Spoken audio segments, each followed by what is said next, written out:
కొట్టేసింది Pushpa 2 the rule ఏదైతే ఉందో 1000 కోట్లు అయితే కొట్టేసింది. ఈ పాటికైతే కలెక్ట్ అయిపోయింది అనమాట. దీని గురించి మూవీ టీం ఇంకా అఫీషియల్గా తెలియజేయలేదు. ఇవాళ సాయంత్రం కల్లా లేదా నేను ఈ వీడియో పెట్టే టైం కల్లా ఖచ్చితంగా అఫీషియల్ పోస్టర్ వచ్చేసినలా వస్తే దాని మీద కూడా ఒక వీడియో చేసుకునేటటువంటి ప్రయత్నం చేద్దాం. సో నాకైతే ఒక డౌట్ వచ్చిందనమాట. ఇప్పటిదాకా ఇండియన్ హిస్టరీలోనే ఏ సినిమా 1000 crores కొట్టింది, ఎన్ని రోజుల్లో కొట్టింది? పుష్ప గాడికి ఉన్నటువంటి గొప్ప ఏంది? ఇప్పటిదాకా 1000 కోట్లు చూసుకున్నట్లయితే ఒక 8 సినిమాలు కొట్టాయి. ఆ 8 సినిమాల్లో వన్ అండ్ ఓన్లీ మన పుష్పరాజ్కి, అల్లు అర్జున్కి ఉన్నటువంటి గొప్ప ఏంటి అనేటటువంటి ఆలోచన అయితే నాకు వచ్చిందనమాట. దాంట్లో నుండి పుట్టినట్టుందే ఈ వీడియో అయితే చూడండి. ఇప్పటిదాకా మన ఇండియన్ హిస్టరీలో ఏ సినిమా డే 1 మొదలుకొని లాస్ట్కి 1000 కోట్లు కొట్టిన దాకా పడ్డటువంటి స్ట్రగుల్ ఏంటి? ఇటు దంగల్ సినిమా నుండి, అటు బాహుబలి నుండి, కల్కి గురించి, జవాన్ పఠాన్ గురించి బేపత్సంగా డిస్కషన్ చేసేటటువంటి ప్రయత్నం చేద్దాం ఫ్రెండ్స్. సో వీడియో అయితే చివరిదాకా చూడండి, మీకైతే ఫుల్ ఇన్ఫర్మేషన్ అయితే ఈ వీడియోలో ఉండబోతుంది అనమాట. మొట్టమొదట మనం మాట్లాడుకోవాల్సింది బాహుబలి 2 గురించి. మన తెలుగు ఇండస్ట్రీకి 1000 కోట్లు అనేటటువంటి పదాన్ని పరిచయం చేసింది, ఇండియన్ హిస్టరీకి 1000 కోట్లు అనేటటువంటి పదాన్ని పరిచయం చేసింది కూడా 100% బాహుబలి అని చెప్పుకోవచ్చు. అంతకుముందు వచ్చినటువంటి ఆ సినిమా గురించే ఎవరు కూడా అంతలా మాట్లాడుకునే వాళ్ళు కాదు. కానీ బాహుబలి సృష్టించినటువంటి రికార్డ్ని ఎవరైనా సరే బ్రేక్ చేయాలి అని చెప్పి ప్రతి ఒక్కరు మాట్లాడుకునే వాళ్ళు. బాహుబలి 2 చూసుకున్నట్లయితే లాంగ్ రన్లో 1800 కోట్లు అయితే కొట్టడం జరిగింది. ఇది ఇది తెలుగు సినిమాని ఒక మైలురాయి ఎక్కించింది అని చెప్పుకోవచ్చు. ఇది డే 1 చూసుకున్నట్లయితే 200 కోట్లతో మొదలుపెట్టింది అనమాట.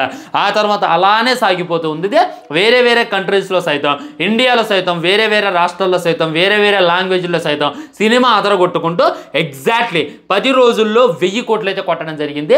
ఇదైతే ఒక మైలురాయిగా చెప్తా. రాజమౌళి గారు అయి ఉండొచ్చు, తెలుగు ఇండస్ట్రీ అయి ఉండొచ్చు, దిశ తిరిగినటువంటి సినిమాగా, దిశ తిప్పినటువంటి సినిమాగా ఖచ్చితంగా బాహుబలి గురించి మాట్లాడుకోవాలి. 200 ఏడా 1800 ఏడా ఎంత వేరియేషన్ ఉంది, ఎంత లాంగ్ రన్ నడవాలి, ఎంత పాజిటివ్ టాక్ రావాలి, ఎంత జనాలకు నచ్చాలి అనేటటువంటి పాయింట్ అయితే ఖచ్చితంగా మాట్లాడాలి. ఇంకోటి ఏంటంటే అప్పట్లో ఉన్నటువంటి టికెట్ రేట్స్ చాలా తక్కువ, 150 రూపాయలు, 100 రూపాయలు, ఎక్కడా కూడా 200 రూపాయలకు మించలేదు. ఆ రేట్స్తోనే 1800 కోట్లు అయితే కొట్టి చూపించింది. జయహో రాజమౌళి గారు, మీకు మీరే సాటే, మీరు మాత్రమే ఇలాంటి రికార్డులు అక్కడ పెట్టగలరు అనేటటువంటిది చూపించింది అనమాట. నేను ఒక ఎగ్జాంపుల్ చెప్పాలి. ఇదే కలెక్షన్స్ కానీ, ఇదే టికెట్ రేట్స్ కానీ మన బాహుబలికి ఉన్నట్టయితే ఖచ్చితంగా 5000 కోట్లు కొట్టేది, దాంట్లో డౌటే లేదు. లాంగ్ రన్లో అయినా వచ్చినటువంటి పాజిటివ్ టాక్ అయినా ఖచ్చితంగా 5000 కోట్లు కొట్టేది. టికెట్ రేట్స్ ఆ రోజుల్లో తక్కువగా ఉన్నాయి కాబట్టి 1800 కోట్లు కొట్టిందని చెప్పి గుర్తుపెట్టుకోండి. ఆ తర్వాత కేజీఎఫ్ చాప్టర్ 3 డే 1 చూసుకున్నట్లయితే 134 కోట్లతో లెక్క అయితే ప్రారంభించింది అనమాట. నిజంగా సినిమా కూడా బేభత్సమైనటువంటి హైప్ ఉంది, జై అని లేచింది అనమాట. నార్త్ వాళ్ళు అయితే ఈ సినిమా చూడడానికి బేభత్సంగా ఎగబడ్డారు. కాకపోతే ఆ టైంలో ఎక్కువ థియేటర్లో వాళ్ళకి నార్త్ సైడ్ దొరకలేదు, దానివల్ల తక్కువ కలెక్షన్స్ అయితే వచ్చాయి. డే 1 134 కోట్లు అయితే రావడం జరిగింది. ఇది 1000 కోట్లు కొట్టడానికి 16 రోజులు టైం పట్టింది అనమాట. ఓవరాల్గా సినిమా చూసుకున్నట్లయితే 1200 కోట్లు కొట్టి అక్కడైతే పెట్టడం జరిగింది. ఇది కూడా వేరే లెవెల్ అని చెప్పొచ్చు. కానీ మన దిల్ రాజు గారు ఏం చెప్తారంటే కేజీఎఫ్ చాప్టర్ 2 ఏదైతే ఉందో సినిమాకి చాలా కలెక్షన్స్ వచ్చాయి. కాకపోతే ఆ కన్నడలో ఉన్నటువంటి గవర్నమెంట్ ఏదైతే ఉందో కొద్దిగా స్ట్రిక్ట్గా ఉంటుంది. వాళ్ళు ఫేక్ పోస్టర్స్ వేసుకున్న, వచ్చినటువంటి ఒరిజినల్ కలెక్షన్ చూపించిన ఖచ్చితంగా వాళ్ళకి పే చేయాల్సి వస్తుంది, ట్యాక్స్ ఎక్కువ కట్టాల్సి వస్తుంది అని చెప్పి వాళ్ళైతే ఒరిజినల్ కలెక్షన్ చూపించలేదు. సినిమా ఈజీగా 2000 కోట్లు ఎప్పుడో దాటింది అని చెప్పి మన దిల్ రాజు గారు చెప్పారనమాట. ఆయన చెప్పిందంటే ఖచ్చితంగా ఆలోచించాలి. తక్కువ కలెక్షన్స్ వచ్చినాయి అంటే ఆయన డైరెక్ట్గా చెప్తారు, ఎక్కువ కలెక్షన్స్ వచ్చాయి కాబట్టి ఆయన అయితే చెప్పడం జరిగింది. ఆయన కూడా చాలాసార్లు తెలియజేసిండు, నేను కష్టాల్లో ఉన్నప్పుడు కేజీఎఫ్ 2 కూడా నన్ను చాలా బయటేసిందని చెప్పింది అనమాట.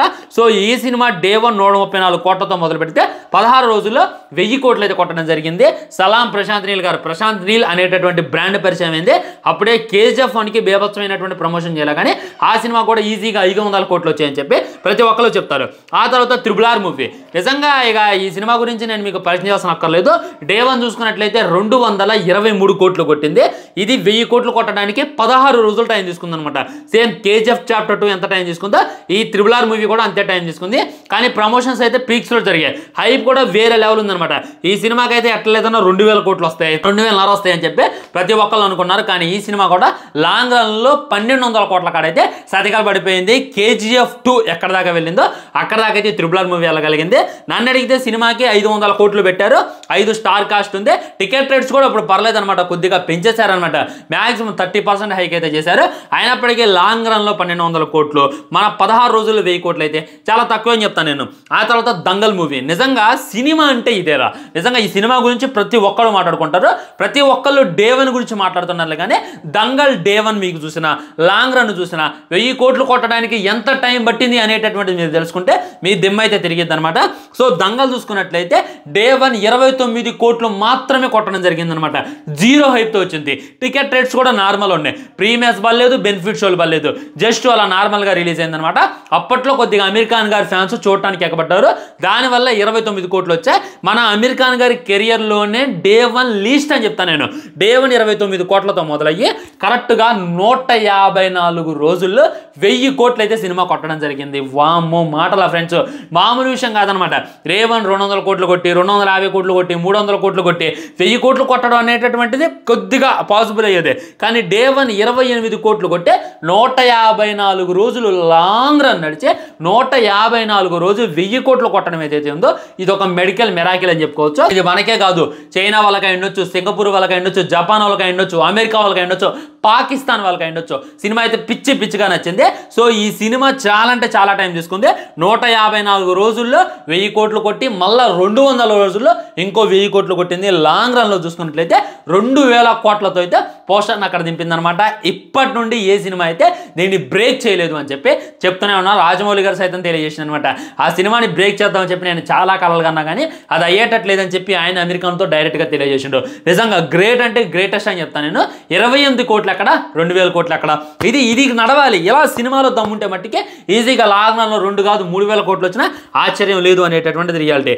ఆ తర్వాత కల్కి సినిమా, కల్కి 2898 చూసుకున్నట్లయితే మంచి ఎక్స్పెక్టేషన్స్ వచ్చాయి. దానికి కూడా టికెట్ రేట్స్ కొద్దిగా బెటర్గానే ఉన్నాయి. సినిమా చూసుకున్నట్లయితే డే 1 190 క్రోర్స్ అయితే కొట్టడం జరిగింది. ఈ సినిమా 1000 కోట్లు కొట్టడానికి 25 రోజుల నుండి 15 రోజుల మధ్యలో పడింది అనేటటువంటిది ఇదనమాట. సో మీకు తెలిస్తే డెఫినెట్గా కింద కామెంట్ చేయండి ఎంత టైం పట్టింది అనేటటువంటిది. సినిమా ఓవరాల్గా 1100 కోట్లు అయితే వసూలు చేయడం జరిగిందని చెప్పి మూవీ టీం అఫీషియల్గా తెలియజేసింది. నిజంగా లాస్ట్ ఆ 10 నిమిషాలు, లాస్ట్ ఆ 15 నిమిషాలు ఆ సినిమాకి 1000 కోట్లు అయ్యుండొచ్చు, 1200 కోట్లు అయ్యుండొచ్చు, తీసుకొచ్చి అక్కడ పెట్టాయి అనే రియాలిటీ. సలాం నాగశ్విన్ కూడా ఒక ప్రశాంత్ నీల్, ఒక రాజమౌళి లాగా ఇప్పుడు మనం లెక్కేసుకున్నామంటే దానికి కారణం కలిగే. నిజంగా సినిమా బాగుంటే ఆదరిస్తారు అనేటటువంటి రియాలిటీ. చాలా సంవత్సరాల తర్వాత ప్రభాస్ అన్నకి మాస్ కంబ్యాక్ అని చెప్పుకోవచ్చు. సలార్ సినిమా కూడా 1000 కోట్లు రావాల్సి ఉండే. కాకపోతే అక్కడక్కడ సినిమా జనాలకి ఎక్కకపోవడం, ఆ శర్వ్యాంగ పర్వం, ఆ పర్వం ఈ పర్వం అనేసరికి, కాన్సర్ అనేసరికి వాళ్ళకి ఎక్కలేదు. కానీ ఓటీటీలో హిట్ అయింది. సార్ 2 వచ్చాక అన్ని రికార్డులు పోతాయి అనేటటువంటిది రియాలిటీ. సో మన కలికి చూసుకున్నట్టయితే రాంగ్ రన్ 11 కోట్లు, డే 1 190. ఇది కలెక్ట్ చేయడానికి ఆల్మోస్ట్ 25 రోజులు పట్టింది అని చెప్పి టాక్ అనమాట. తర్వాత జవాన్ మూవీ, జవాన్ డే 1 చూసుకున్నట్లయితే 129 కోట్లు అయితే కలెక్ట్ చేయడం జరిగింది. ఇది తెలుగులో ఉండొచ్చు, తమిళ్లో ఉండొచ్చు, హిందీలో అయితే రిలీజ్ అయిందనమాట. తమిళ్లో మన అట్లీ గారికి ఎంత ఫ్యాన్ బేస్ ఉందని మనకు తెలుసు. తెలుగులో కూడా షారుఖ్ ఖాన్ గారికి గట్టి ఫ్యాన్ బేస్ ఉందనమాట. కాకపోతే రొట్ట సినిమానే అయినప్పటికీ షారుఖ్ ఖాన్, అట్లీ అనేసరికి అందరూ కూడా ఎగబడ్డారు. డే 1 అయితే ఈ రేంజ్లో రావడం జరిగింది. అండ్ ఈ సినిమా చూసుకున్నట్లయితే లాంగ్ రన్ 27 రోజుల్లో 1000 కోట్లు అయితే కొట్టడం జరిగింది. వావ్ గ్రేట్ అని చెప్తాను నేను. ఎందుకంటే మన బాలీవుడ్ పడిపోతున్నటువంటి టైం అది. ఆ టైంలోనే 1000 కోట్లు కొట్టి మన షారుఖ్ ఖాన్ అయితే చూపించారు. బాలీవుడ్ ఇంకా పతనం అవ్వలేదు, నేను బతికే ఉన్నా, నేను బతికిస్తా, only Shahrukh Khan can save Bollywood అని చెప్పి అప్పట్లో స్లోగన్స్ కూడా వినపడ్డాయి. దానికైతే న్యాయం చేసింది అనమాట.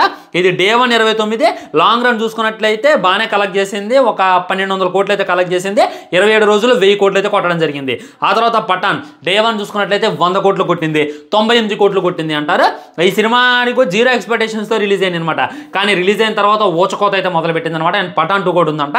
దీనికి 1000 కోట్లు కొట్టడానికి నెల రోజుల సమయం పట్టింది. ఇది కూడా ఒక ఎత్తు అని చెప్తాను నేను. ఎందుకంటే మళ్ళీ బాలీవుడ్ని కాపాడింది కూడా ఈ పఠాన్ సినిమానే. ముందు పఠాన్తో కాపాడి ఆ తర్వాత జవాన్తో అయితే మన షారుఖ్ ఖాన్ గారు నిలబెట్టారనమాట. తర్వాత వచ్చేటటువంటి సినిమా మీద ఆయన మీద అందరికీ కూడా స్కై ఎక్స్పెక్టేషన్స్ ఉన్నాయి. And finally Pushparaj తగ్గేదెల్లా.